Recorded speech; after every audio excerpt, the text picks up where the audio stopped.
Okay, so we're going to do a walkthrough on how to do the rental increase request form for St. Louis City Section 8. This will probably be a longer video on the order of about 20 minutes. I'll try to work through this as fast as possible. If you've already done the renewal for a county Section 8, it's very similar, but there are a couple significant differences. That's why we're doing a separate video for this one. So let's just get to it. I'm going to step back here and show you, I've already filled out, we're going to be doing this for Catherine Cotton at 320 Banff, and I've filled out her information. Her lease expiration date is November 30th, 2019. So now I'm going to skip ahead to the step that we're on, which is actually completing the form.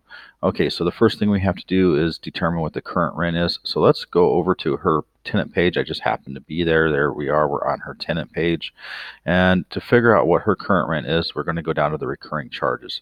As you can see, Section 8 pays $782 of her rent, and she pays $83. So we are going to just do a quick calculation here. So 782 plus 83 is $865. So that's what we'll want to enter right there. Don't forget the dollar sign, 865. And then we always request $50 more than what the current rent is. So we are going to request $915. And now we have to enter the renewal date. It's the first day after her current expiration date. I entered it. It was November 30th, but I do want to show you where we locate that on the tenant page. So real quickly, it is under lease information. The lease 2 there, it says 11/30/2019. So that's her expiration date, which would make her renewal date December 1st, 2019. So let's get over here. Just go over to click over to December 1st, save. Now we have that set. Perfect. Now we're ready to start filling out the form. I have it all preloaded right here, so you will just download it straight from here, just like I'm doing here, and we are going to pull it up. So ideally, you'll have your two screens going, and you'll be able to look at this form on one screen and your process street process for filling it out on the other screen. For the purposes of this video, I'm going to click back and forth a little bit. All right, so let's just start filling this form out. So date of request will be today's date. Today's date is the 27th, so I am going to enter the 27th and 2019. All right. The client name, that's the tenant name. Her name is Catherine Cotton. All right. Now the client number. So you have to locate that on her tenant page. So let's go up. Now, if we've done our job correctly, it looks like we have. You'll see her client number right there on the tags. So her client number is 084618. So let's go enter that on our form here. I am going to drag that over here so it's a little easier to get to. So what did we say it was? We said it was 084618. 084618. There we go. Okay, so unit address, that's her address. Again, 320 Banff Circle, St. Louis, Mo, 63137. All right, we put the whole address on this line because they did not give us a clickable field for city, state, zip there, so we'll just keep it all up there. All right, now they're asking us to check whether this is in the city or the county. All right, I've created a handy dandy spreadsheet for you to reference, and that is loaded down here in the process under my files there. This determine a property city, you can download it. I've already got it up here now, and that's by zip code. Her zip code is 63137. So there it is, and that tells me it's in the county. So let's go check county. All right. So we already determined what the rental amount was. It was $865, and we're going to request $915. The next couple items are for the housing authority to fill in, so we don't do that. So now the tax credit property/unit is always no. So always check no there. Please disregard these notices I'm getting down here on the screen as we go through this. That's just my computer. Now, last thing you do on the first page is put in today's date again. Today's date for me is the 27th. I find it kind of funny how small they make that date here, but that's what it is. And now we're done with the first page of this. So I'm going to come back over here to Process Street and come back up here. So we're back on the right form. So, okay, so we just did all of this for for filling out that first page. Now we're into filling out page 2. This is where it gets a little bit trickier, so I'm going to spend a little bit of time working through page 2 with you. For this process, I'm going to move my my process street screen over to my other screen so that we can just focus on the form while I'm going through this. But just like I said, you should have it on one screen. So I'm looking at process street on my other screen while I'm looking at this form here. I'm going to scroll down to page 2 and we're going to start working through this. Okay, once again, we put in the address here again, 320 Banff Circle, St. Louis, Missouri, 63137. I'm going to go ahead and make this a separate line, but the zip code is 63137, so we'll enter that. So now they're asking for the bedroom and the bathroom count. So now we have to come back over to the tenant page here again and determine what our bedroom and bathroom count is. All right, so we're going to go to the property page from the tenant page just by clicking there, and we're going to scroll down, and it tells us that we've got 3 bedrooms and 1 bathroom. All right, so that's just what we put in, is 3 and 1. So let's go over here, back to my page, and I'm going to put in 3 bedrooms, 1 bathroom. And it was nice enough to click county from our previous page, so nice.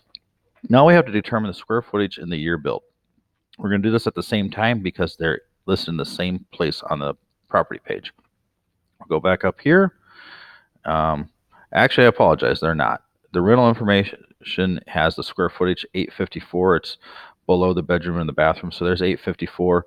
But right above it in the property information is 1953 year built right there. So we're going to use 854 for the square footage and 1953 for the year built. So let's go back over to this. So that was 854 and 1953.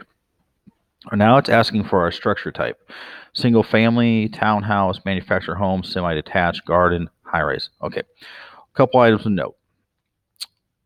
Manufactured homes, we never manage manufactured homes, so you'll never ever check that. Now, as for the rest of them, back in process street here, I'm going to drag this back over real quickly so we can have a quick look. I created a handy dandy little reference for you, structure reference guide. I'm going to download that right now. We're going to pull it up and we're going to walk through this. Okay, so these are what single family homes look like. There you go. This is what townhomes look like. All right, so there's always usually a bunch of them right next to it. There's no space between them, so that makes them a townhome. And this is what a duplex would look like. Note, they look a lot like townhomes, except there's only 2 of them with no space in between, so that would make it a duplex. You can see a picture of one there. In St. Louis, in our older sections of town, this is what a lot of duplexes look like. There's a unit upstairs and a unit downstairs, and this door would take you to the upstairs, and this door would take you to the downstairs. And so it's actually, these would be called 2-family flats, but that's what a duplex looks like. All right, there's also so now when you get into garden styles, low rises, anything more than 2 units, they get pretty varied. This top one is actually a 4-plex.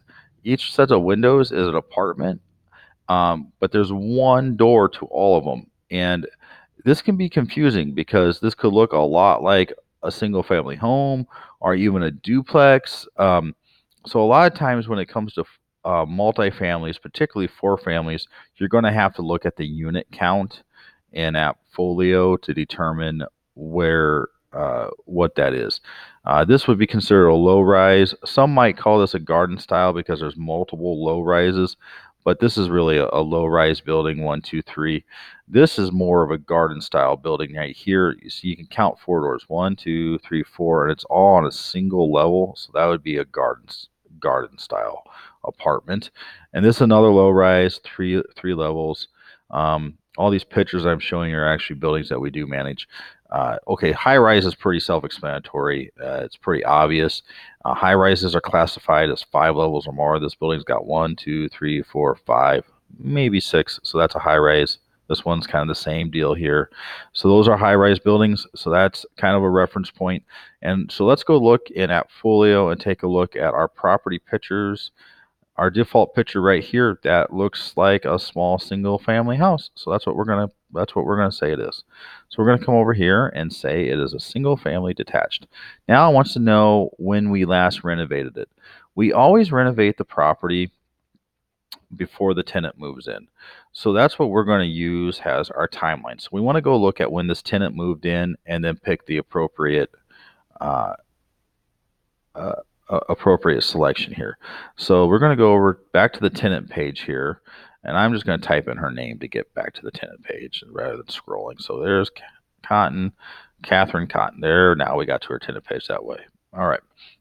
So she moved in right here under tenant status, move-in date 12/23/2010. So she moved in 2010. It is currently 2019. That means she's been with us 9 years. So she's been with us a long time. God bless her. And we are going to now tell her. So that means it was renovated 7 to 10 years ago and 9 years ago. So that's what we're going to click. All right.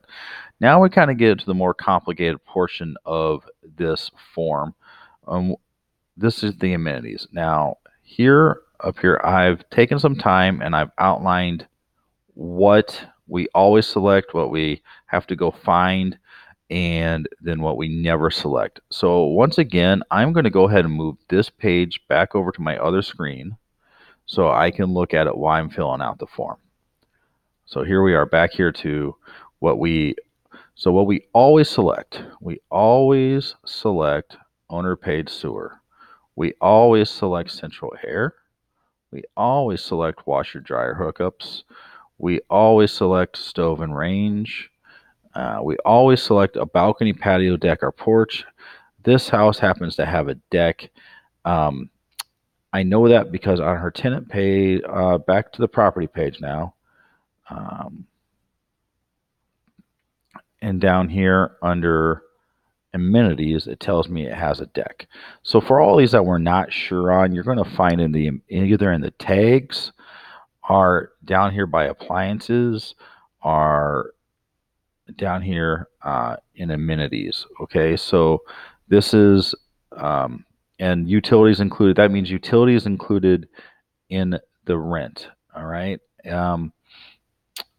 We have a relatively new policy that we do pay the sewer, trash, and water for tenants. So that will be getting updated here, and that's where you'll see that. That's why we're always clicking it. But and if we happened not to pay those, then it would be here. But if we say maybe we pay electric for the tenant, it would show up here in the utilities included too, and we would check that on this form. Okay, so back to the form. So we click deck. Owner paid trash, so we're going to click that. Pest control, we're going to click that. Ceiling fans, we always have ceiling fans. We always click on-site laundry because we have those washer dryer hookups.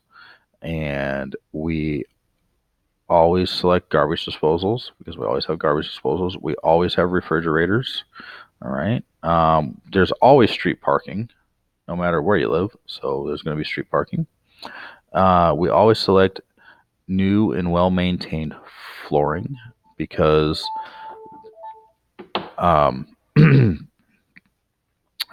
because we always finish the floors before we move tenants in. We always provide blinds, so we're going to say blinds.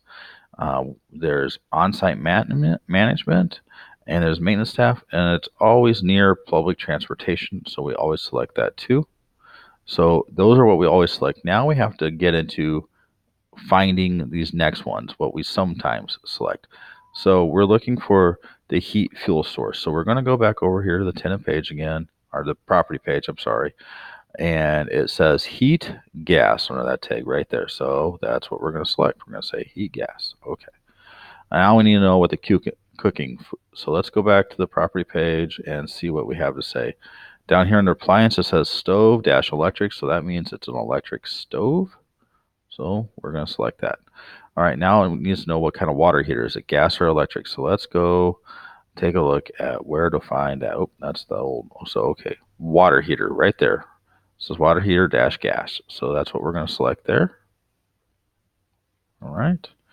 And we don't worry about these. We don't. So now we have to determine whether we are providing a dryer, and let's just look and see if we're providing a washer too.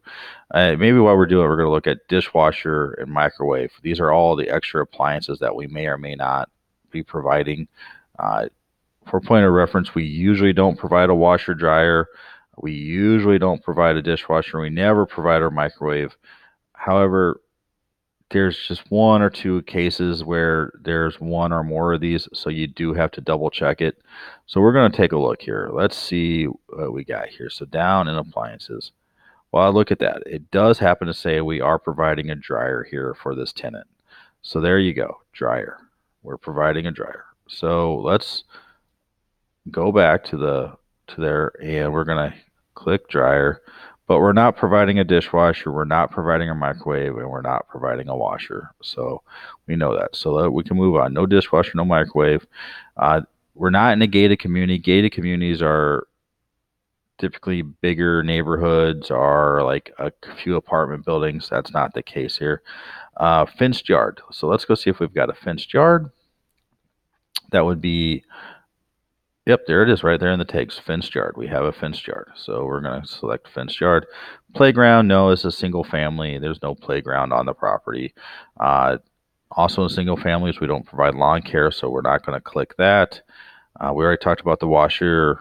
There's no pool at this property. There is no garage, so we won't click 1, 2, or 3.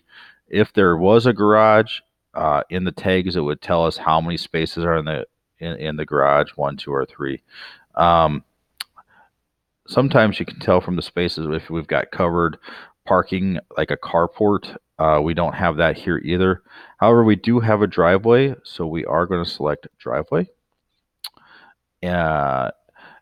Assigned parking spots, that's typically for apartment buildings. We don't have that here. We also don't have an alarm system here. That would be in the tags as well. So if we come back over here, up here, it would say whether we have an alarm system. We don't have an alarm system set up here. So, all right. Okay. Extra storage. So extra storage, if there's a shed or a basement. So let's take a look. We have a shed, so that would tell us. And we also have a finished basement and amenities. So let's head back over and click. So we've got the extra storage because of the shed and the basement, and we also have a finished basement, so we can check those. Okay. Okay, so now we're going down. There's no fireplace. Oh, and we don't ever select that. Community rooms are typically for apartment complexes. Same with elevators, of course. There would be no elevator here. And we are not technically considered handicap accessible. Okay, so now we get into what we never ever select. And so let's just run through these. We never select owner paid heat. We never select owner paid cooking. We never select owner paid water heating. Never select owner paid electric.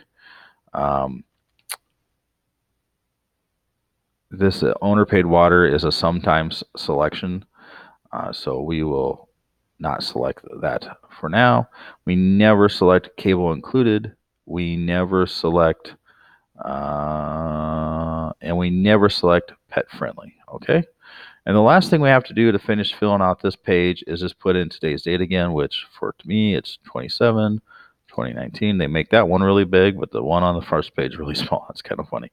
And there's nothing to do here. This is just owner information.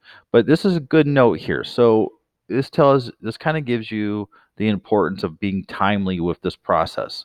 So we have to make sure we get this submitted within this range. Otherwise, they will not give us our rental increases. So we are asking for a rental increase for the month of December. And so he's telling us we have to get this submitted in September prior to October 1st. Well, it's September 27th, so we're just going to make the deadline here. So good thing we're going to do this today. So, all right, so that's how we handle that.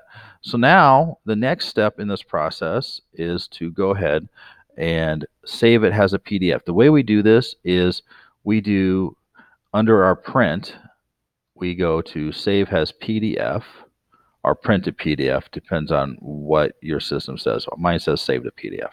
So we'll hit save, and now the file that we save this to, or the folder that we save this to, is actually in Dropbox. So I'm just going to walk through this. And there's our Dropbox folder. And then we go to the Amoso team folder, and I'm sure you'll create shortcuts to this so you can get to it faster. And then we want to save it in renewals and rent increase requests. All right, here we are. Now we want to naming convention is going to be property Banff dot 320, and then the name of the 10. So first initial, last name, Cotton, and the date. Today is 9/27/19. There we go. So we hit save, and now we're saved. Okay, so now I'm going to bring Process Street back over because the rest of this is going to be completed within the Process Street system. All right, so now we're going to want to upload this file to, I'm sorry, there is one more step here. There is one more step that we have to do outside of Process Street, and that is in AppFolio. We are going to want to save that file under the tenant page. So let's make sure we're on the tenant page here. So let's go back to the tenant page, Miss Cotton. Let's get to her page, and there we go. Back to her page, and we are going to scroll on down here to the attachments, and we're going to choose to add a file. And it just happens to be that we're there, so I'm not going to. I like to do it by date modified because I just did it. So there it is, the top selection, and it uploads the file. Now we can finish the step in Process Street. We're also going to upload that same file right here in Process Street. We do that for multiple reasons. It's good record keeping for us, and also it's used. The file gets used in emails that get sent out. So we keep it there. All right. So now we've got to actually send this file over to City Section 8. They ask for it to be fax, so we're going to use our email fax platform. I've already got it loaded. I've already got their fax number loaded up so that you'll be able to just quickly send it to them. So here we go. So we're going to come down here and just hit this send button. And when we do that, it's going to load that email directly up into your Gmail platform, just like it's doing here. Okay, there it is right there. Now we have to, for this particular one, we have to attach that file to this email. So we are going to attach it. Again, there we go. So it's easy to find. Now we're attached. And we hit the send button.